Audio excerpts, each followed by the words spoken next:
Assalamualaikum warahmatullahi wabarakatuh.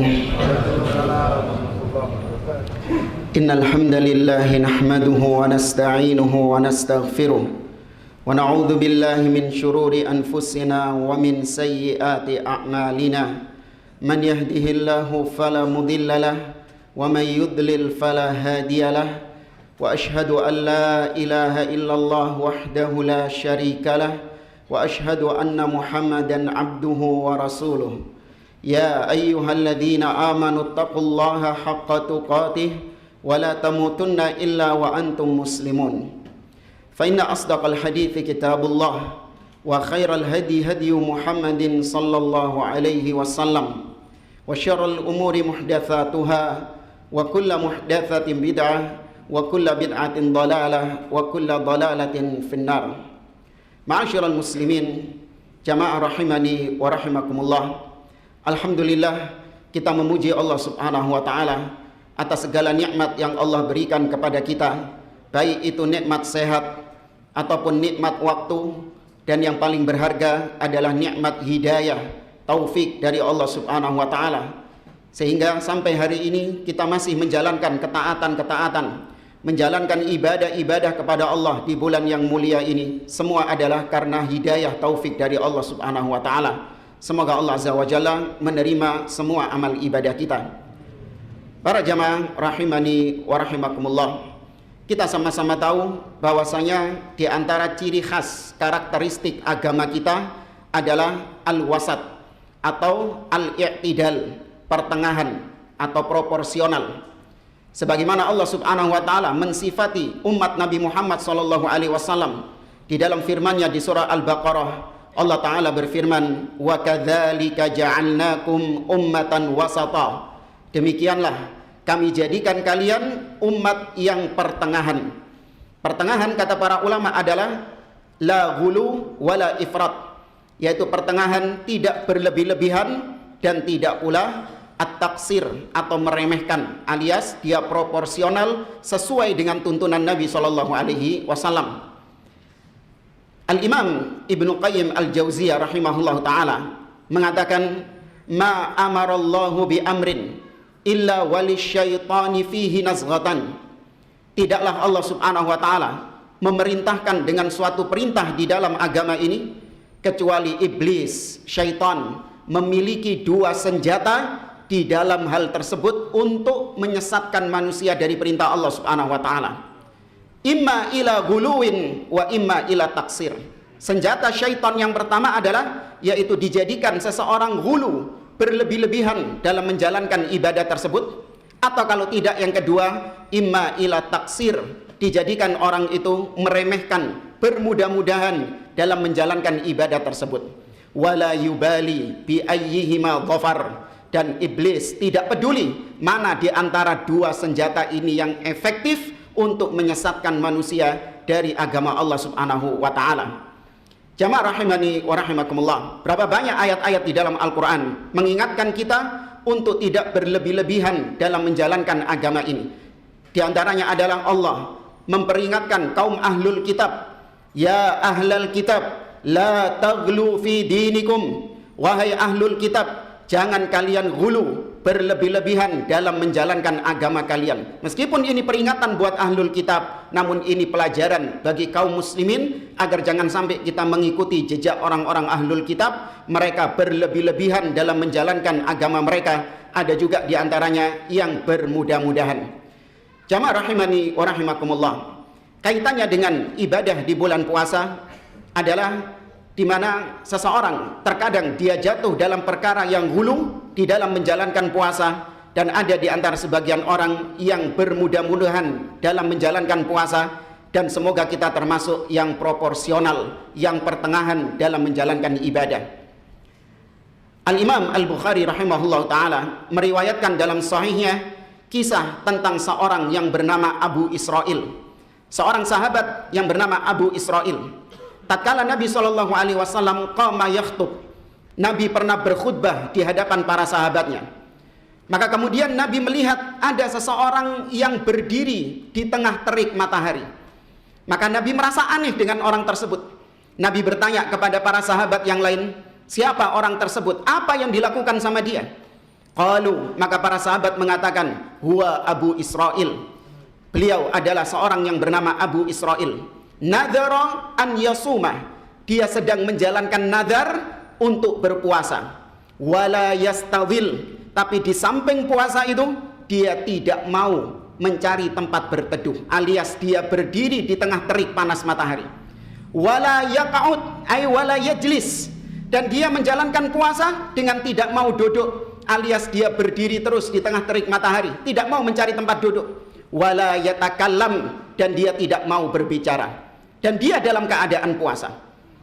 Maka tatkala itu Nabi SAW memerintahkan kepada para sahabat, muru fal yaq'ud wal yastadil wal yatakallam, perintahkan dia untuk duduk, perintahkan dia untuk berteduh dari teriknya matahari, dan perintahkan dia untuk berbicara. Tidak ada puasa dengan membisu. Namun kata Nabi SAW, wal yutimma saumahu, namun puasanya silahkan dia kerjakan. Jamaah rahimani wa rahimakumullah, dari kisah ini kita mengambil pelajaran, dan bahkan sebagian orang jatuh dalam perkara ini. Dia menganggap bahwasanya puasa itu adalah ta'dzibun linnafs. Puasa itu adalah bentuk penyiksaan terhadap diri. Sehingga ketika seseorang berpuasa namun tidak tersiksa, maka pahalanya kurang, kata mereka. Dia menganggap puasanya itu kurang mantap, kurang marem. Sehingga sebagian orang benar-benar menghadirkan lapar yang sangat luar biasa, haus yang sangat luar biasa. Dia tidak mau sahur, dia tidak mau dia berbuka nanti ketika tengah malam. Supaya apa?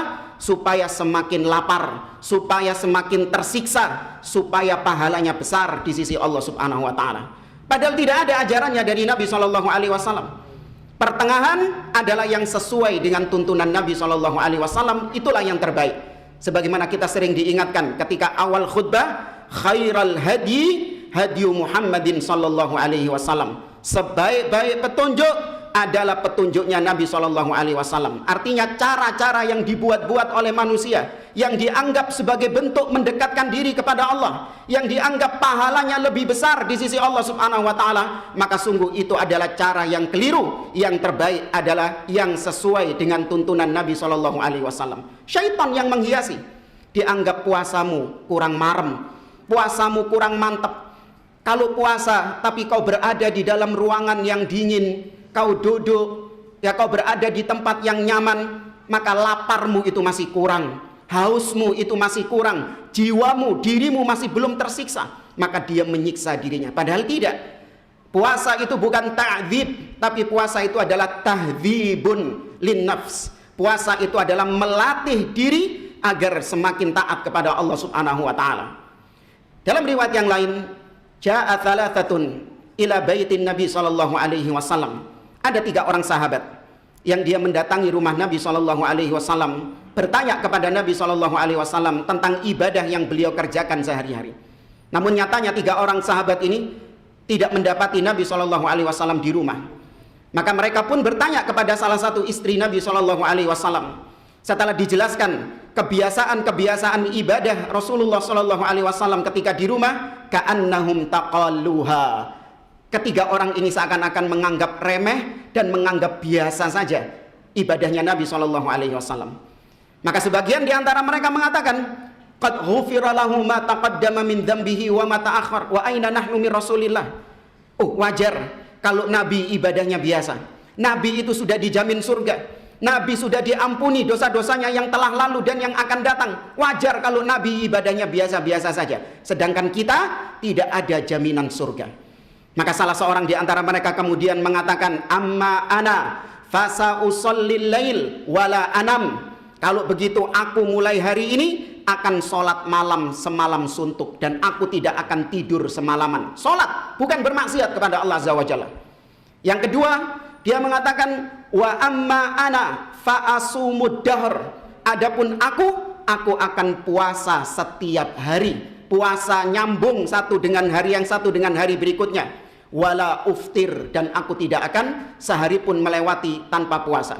Dan yang ketiga berjanji mengatakan wa amma ana fa'atazilun nisa walam atazawwaj. Adapun aku akan tinggalkan wanita-wanita dan aku tidak akan menikah selama-lamanya. Karena dianggap pernikahan adalah sesuatu yang bisa menjadikan ibadahnya berkurang di sisi Allah Subhanahu wa taala. Maka tatkala datang Nabi SAW, apakah kemudian 3 orang ini dipuji, diapresiasi? Tidak. Nabi SAW mengatakan, amma ana fa inni atqakum lillah wa akhsyakum lahu. Adapun aku adalah manusia yang paling bertakwa kepada Allah. Aku adalah manusia yang paling takut kepada Allah. Walakinnani usolli wa anam. Namun terkadang aku salat malam, tapi terkadang aku juga tidur. Kemudian kata Nabi SAW, wa asumu wa uftir. Terkadang aku puasa dan terkadang aku juga tidak puasa. Wa atazawwajun nisa, dan aku menikahi wanita-wanita. Faman raghiba an sunnati falaysa minni. Barang siapa yang tidak suka dengan sunnahku, yaitu pola ajaranku, ibadahku, sehingga dia lebih-lebihkan dari apa yang aku ajarkan, atau dia kurang-kurangi dari apa yang aku ajarkan, falaysa minni, dia bukan termasuk golonganku pada hari kiamat, waliyadzubillah. Maka sebagian orang ketika di bulan Ramadan, ada yang betul-betul mereka ini berlebih-lebihan dalam menjalankan ibadah puasa, di mana mereka tidak mau memakan makanan sahur. Mereka menunda waktu berbuka supaya lebih lama puasanya. Di antara mereka ada yang lebih mengutamakan amalan sunnah daripada amalan yang wajib. Kita dapati sebagian orang sholat malam dengan panjangnya yang sangat luar biasa. Namun ternyata gara-gara kecapean, kelelahan dia menjalankan sholat malam yang hukumnya sunnah, ternyata itu menyebabkan dia ketinggalan atau kesiangan dalam menjalankan sholat yang wajib, yaitu sholat subuh. Atau dia menjalankan ibadah sunnah yang tidak lebih baik daripada ibadah sunnah yang lain.